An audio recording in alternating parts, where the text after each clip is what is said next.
आपल्याला आपल्या गावात पाण्याची कमतरता जाणवते का? या संबंधी आपल्याला तज्ञांकडून उत्तरे मिळवण्यासाठी तसेच पाण्यासंबंधीचे आपले अनुभव मांडण्यासाठी आपण या ठिकाणी भेट देऊ शकता. आज बऱ्याच ठिकाणी विहिरींच्या पाण्याची पातळी दिवसेंदिवस खाली जात आहे. असं का होत असावं? ह्या आणि अशा बऱ्याच प्रश्नांची उत्तरं आपल्याला तज्ञांकडून मिळणार आहेत. त्यासाठी आपण ह्या प्लॅटफॉर्मचा उपयोग करून घेऊयात. शेतीसाठी आणि पिण्याच्या पाण्यासाठी वाढणारे भूजलाचे अवलंबत्व आपल्याला हे दिवसेंदिवस माहीतच असेल. पूर्वी विहीर आणि बोरवेलांची संख्या ही मर्यादित होती. त्यामुळे आपल्या स्रोतांना म्हणजेच विहिरी तसेच बोरवेलला पुरेसे पाणी उपलब्ध व्हायचे. परंतु आज काय परिस्थिती आहे?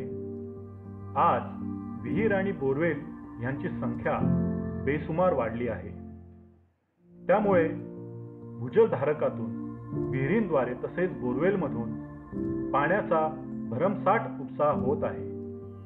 यामुळे आपले पाणी कमी होत चाललेले आहे.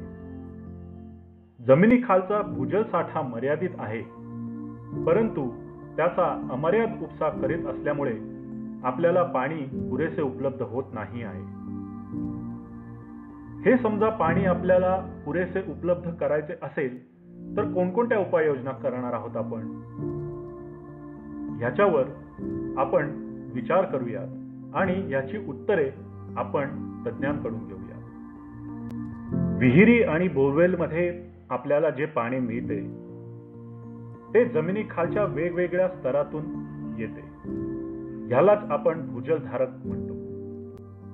विहिरींमध्ये पाणी हे साधारण 30 ते 50 फूट एवढ्या खोलीवर असलेल्या खडकांतून येते.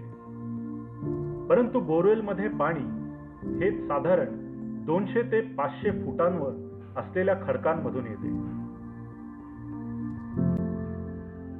आता एवढ्या खोलीवर येणारे पाणी हे तिथपर्यंत कसं पोचतं बरं?